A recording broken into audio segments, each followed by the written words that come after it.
Toujours dans le chapitre concernant les champs et éléments calculés, parlons maintenant des formules utilisant les cellules de tableau croisé dynamique. Alors, les objectifs de ce module vont être les suivants. On va d'abord découvrir le comportement par défaut du tableur Excel lorsqu'une formule se base sur une cellule d'un tableau croisé dynamique. On va voir comment choisir le comportement par défaut de ces formules, parce qu'il faut savoir qu'il y a un choix possible. On va voir et parler des avantages et désavantages de chacune des méthodes, et également le danger d'utiliser des formules classiques lors de la mise à jour de tableaux croisés dynamiques. Alors, parlons du premier sujet, découverte du comportement par défaut du tableur lorsqu'une formule se base sur un tableau croisé dynamique. Donc pour ceci, on se rend dans notre tableau croisé dynamique ici, et imaginez que par exemple, dans une autre feuille, par exemple ici qui serait une feuille résumée, voilà, eh bien je souhaite ici signaler un indicateur, voilà, donc je vais mettre indicateur, 2 points, et j'écris égal, voilà, égal, et on va chercher par exemple la cellule qui est dans alimentaire AST Intel 150, c'est-à-dire le montant qui est ici. Si je valide par entrée, bon bah la valeur est retournée, mais regardez bien ce qu'il y a dedans. En fait, par défaut, le tableur va utiliser une fonction qui s'appelle lire données et tableau croisé dynamique. Bon, en anglais c'est beaucoup plus court, mais en français il faut faire avec la longueur. Il nous dit quel champ il utilise pour le calcul, donc là c'est total avec taxe qu'on avait fait avant. Ensuite ici on retrouve le nom de la feuille, avec ici A3, donc le A3 correspond à quoi? Il correspond à la statistique sur laquelle on pointe, donc c'est une somme. Ensuite, ici, il nous dit j'utilise parmi les secteurs d'activité l'alimentaire, et parmi les articles, j'utilise l'AST Intel 150. Donc on voit que les paramètres du tableau croisé dynamique se retrouvent écrits en dur dans la formule. La formule en soi est extrêmement simple à comprendre. Donc je répète, le champ dont on fait la statistique, le type de statistique que l'on veut, puisque dans A3 il est indiqué le nom du champ, je vous rappelle normalement c'est marqué somme de, le secteur d'activité où effectivement j'ai pris alimentaire, et l'article où effectivement j'ai pris AST Intel 150. Bon, là je vais agrandir un petit peu pour la suite. Voilà, comme ceci, ce sera plus agréable. Maintenant, poursuivons. Donc ça, c'est le fait de découvrir le comportement par défaut du tableur lorsqu'une formule se base sur la cellule d'un tableau croisé dynamique. Maintenant, voyons comment choisir le comportement par défaut. Donc, on retourne dans notre tableau croisé dynamique. Voilà, et là, ici, j'ai indicateur. Je vais mettre première méthode. Voilà. Ensuite, en dessous, on va écrire indicateur. Deuxième méthode. Et là, la deuxième méthode, ça consiste, lorsque vous êtes sur un tableau croisé dynamique, avant de faire une formule, d'aller dans l'onglet Analyse, Option du tableau croisé dynamique, Option, et ici de décocher l'option qui se nomme Générer l'extraction de données croisées dynamiques. Si je décoche ceci, voilà, puis que maintenant je me rends dans une cellule quelconque où je veux une formule qui pointe sur une cellule du tableau croisé dynamique, donc je fais un égal, et que je clique là sur B5, et bien regardez, si je valide, bon là je suis déjà en euros, je vais le faire pareil pour en haut, parce que sinon il y en a que ça va perturber. Allez, voilà. Donc comme vous pouvez le voir, j'ai le même résultat, mais ce coup-ci, j'ai carrément et juste simplement le nom de la cellule.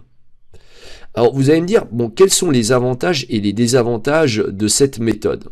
Alors, avant de parler de ça, regardez, justement, le prochain point, c'est de parler des avantages et des désavantages de chacune des méthodes. Si on se rend à nouveau dans notre tableau croisé dynamique, voilà, bon là, j'ai cliqué sur le fichier d'à côté, ok. Rappelez-vous que j'ai sélectionné AST Intel 150. Si mes collègues tout d'un coup viennent à trier le contenu du tableau croisé dynamique, j'ai alimentaire qui n'est plus au même endroit, AST Intel 150, certes qu'il le reste. La question c'est, est-ce que ici il a suivi? Non, comme vous pouvez le voir, il n'a pas suivi. Donc déjà, on a un problème lorsque le tableau croisé dynamique sera trié ou simplement mis à jour. Donc une simple mise à jour du tableau croisé dynamique qui suffirait à changer l'ordre de alimentaire va aussi faire en sorte que la formule sera donc, enfin le résultat de la formule sera erroné. Autre chose qu'on peut analyser, c'est qu'est-ce qui se passe si tout d'un coup, ici, Voilà, je prends les secteurs, non, on va prendre plutôt les clients. Voilà, numéro client.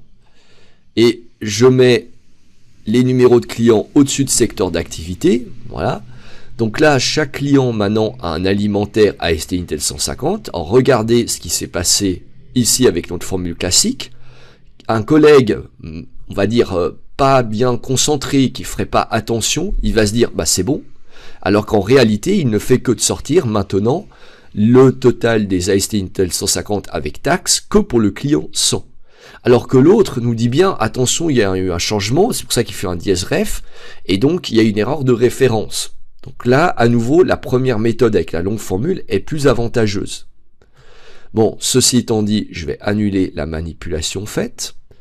Maintenant, par contre, l'avantage de la deuxième méthode est la suivante, c'est qu'il y a beaucoup de gens dans les entreprises qui me disent, moi, ici, j'aimerais faire un recherche V qui utilise ici les noms des éléments du champ secteur pour aller chercher des bonus qui se trouvent dans un autre fichier Excel. Alors, c'est vrai que quand vous écrivez un recherche V ici, et que ensuite vous dites valeur cherchée, vous cliquez sur alimentaire, avoir un A5, c'est propre, ça fait court, je peux pas dire le contraire. Et c'est vrai qu'avec l'autre méthode, donc à nouveau si on retourne ici dans les options, puis qu'on dit générer l'extraction de données croisées dynamiques, et que je commence mon recherche V, voilà, c'est vrai que ça fait un paquet, on va se dire innommable, mais en l'occurrence, tant que je vais chercher, comme vous pouvez le voir ici, des noms d'étiquettes, il n'y a pas de souci. Par contre, dès qu'on va dans les valeurs, là c'est problématique. Alors la question c'est, est-ce qu'il y en a qui utilisent les valeurs des fois pour faire des recherches V? Non. Par contre, il y en a qui utilisent les valeurs pour faire des équives. Alors ça par contre, ça arrive. C'est-à-dire, ils vont là-dedans puis ils disent, oh, mon Dieu, ma formule équive est moche. Oui, alors elle est moche, mais à nouveau, souvenez-vous des avantages de utiliser lire données et croisée dynamique si tout d'un coup votre tableau croisé dynamique a un nouveau secteur d'activité. Au moins votre équive sera toujours juste. Alors que avec ici le fait d'avoir un B5, ben, si votre tableau croisé dynamique est mis à jour, le B5 pointera plus sur la bonne valeur. Ça c'est un risque. Après, suivant le contexte, ça peut jouer. Ça je dis pas le contraire. Mais il faut simplement être précautionneux, comme j'aime à le dire. Bon, ceci étant dit, passons au prochain point, danger lors de la mise à jour des TCD. Alors là, je vais vous montrer un danger typique que je vois régulièrement dans les entreprises. Il y a des gens qui enlèvent ici le total général. Voilà, donc ils vont dans création, totaux généraux, désactiver pour les lignes et colonnes, voilà. Et ensuite, là-dessous, ils font égal un somme, voilà, et ils sélectionnent une plage de valeurs. Donc voilà, donc ici j'ai une somme, là j'ai une somme, voilà comme ceci, puis ici je peux faire une moyenne, donc ça c'est l'avantage. Donc comme vous pouvez le voir actuellement, dès le moment où je prends une plage, il n'utilise plus le lire et donner tableau croisé dynamique, ce qui est relativement logique. Une fois que j'ai fait ceci, bon là évidemment il y a un dièse divisé par 0, ce qui me génère une division par 0 dans ma moyenne, donc libre à moi de sauter le divisé par 0 pour avoir maintenant une moyenne qui a, entre guillemets, du sens. Alors maintenant, quel est le danger? Eh bien, regardez, si tout d'un coup nos collègues jouent avec les filtres et disent « je veux à nouveau voir tous les secteurs » et qu'ils font OK, eh bien ici, les gens vont voir une erreur qu'ils ne vont souvent pas lire. Et s'ils valident par OK, le tableau croisé dynamique étant dynamique, eh bien il s'étend et il écrase les formules qu'il y a en dessous. Et la même chose pourrait se passer s'il y a des formules à droite. Vous vous rappelez, précédemment, j'avais écrit ici un recherche V, un équive. Si nos collègues venaient là, puis qu'ils réactivent les compacts Presario 100, eh bien, vous voyez que les colonnes sont poussées un cran à droite. Eh bien, toutes mes formules auraient été détruites si mes collègues ne lisent pas le message d'erreur. Donc évidemment, normalement, dans ce message, pas d'erreur, mais d'avertissement qui apparaît, ils devraient cliquer sur annuler. Bon, donc là, on va se remettre dans les conditions précédentes. Bon, ceci étant dit, un autre point que je souhaiterais aborder et que j'ai pas écrit explicitement ici, c'est la dynamique de l'utilisation de la fonction lire données et tableau croisé dynamique. Effectivement, Voilà, si je reviens dans mon tableau croisé dynamique, rappelez-vous que ici j'ai une version qui utilise lire données et tableau croisé dynamique que j'appelle une formule dynamique, et là j'ai une formule statique avec tous les dangers que l'on connaît déjà. Maintenant regardez bien une chose, si je pousse un peu ça vers le bas, puis là par exemple je mets à mes collègues article 2 points, voilà, puis là je sais pas secteur 2 points, bon je vais le faire qu'avec les articles, hein.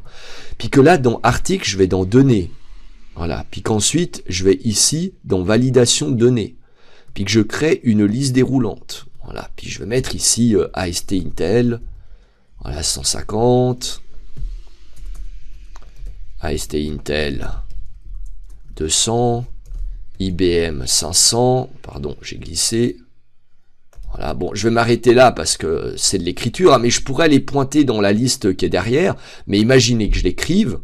Voilà, donc dorénavant, ici dans article, eh bien, j'ai une liste déroulante à choix. Eh bien, l'idée, c'est que grâce au fait que la fonction lire données et tableau croisé dynamique, comme vous pouvez le voir, a comme paramètre de la fonction les articles considérés, eh bien, regardez, là où il y a AST Intel 150, je peux pointer sur cette cellule. Si je valide par entrée, bon, normalement, on va faire un si erreur, on écrira si est erreur, dites à la personne, veuillez sélectionner un article. Mais maintenant, si je vais là, puis je prends AST Intel 150, vous voyez, j'ai la statistique pour les AST Intel 150. Si je prends AST Intel 200, j'ai la statistique pour les AST Intel 200. Si je prends l'IBM 500, là il me fait un dièse ref. Pourquoi? Parce que l'IBM 500 n'est pas visible dans le tableau croisé dynamique qui se trouve actuellement derrière. Bon là ça je vais effacer ce sous-total de toute façon qui est dangereux. Donc voilà une utilité possible et pratique de ces formules lire données tableau croisé dynamique. Ce qui est dommage, c'est que par contre il ne peut arriver à fonctionner que par rapport à ce qui est visible dans le tableau croisé dynamique. Et là, effectivement, les gens me disent « Ah, mais c'est dommage, il n'y a pas une méthode, etc. » Oui, il y a une méthode, c'est de passer par ce qu'on appelle les fonctions de cube ELAP. La chose étant, c'est que ces fonctions de cube, comme on les appelle, hein, elles sont simplement là, je vais vous montrer. Je fais F de X, voilà, regardez, il y a ici une catégorie qui s'appelle cube, c'est qu'elle fonctionne qu'avec des cubes. Voilà. Et un tableau croisé dynamique, ce n'est pas un cube par défaut. Donc on peut le transformer en un cube si c'est un power pivot, l'origine. Mais là, ce tableau croisé dynamique n'est pas un power pivot, donc on ne peut pas utiliser des fonctions de type cube. Donc pour faire ça, hein, ici, donc pour aller chercher des choses qui ne sont pas visibles, j'insiste. Voilà. Donc là, on a terminé ce module. Pour résumer, qu'est-ce qu'on a vu? Donc comment choisir au mieux le type de référence aux cellules d'un TCD pour des formules et les différents dangers irrelatifs. Alors, si jamais, pour vraiment conclure correctement ça, des fois, il y a des personnes qui disent « Ouais, mais alors finalement, vous conseillez quoi ?» Eh bien, moi, je suis obligé de vous répondre « Ça dépend de la situation. C'est à faire au cas par cas. » C'est-à-dire, vous faites un des choix, vous vérifiez et vous assurez que les gens vont peut-être mettre à jour ou pas mettre à jour le tableau croisé dynamique, c'est-à-dire que la structure de ce dernier va se changer ou pas. Vous vérifiez la demande et les besoins de vos collaborateurs, c'est-à-dire est-ce qu'ils veulent une formule qui soit interactive avec des listes déroulantes. Enfin bref, je ne peux pas donner de réponse, ça dépend des besoins et du contexte. Et comme il y a autant de besoins et de contexte qu'il y a de nombre d'individus qui utilisent Excel, je ne peux pas donner de tendance générale.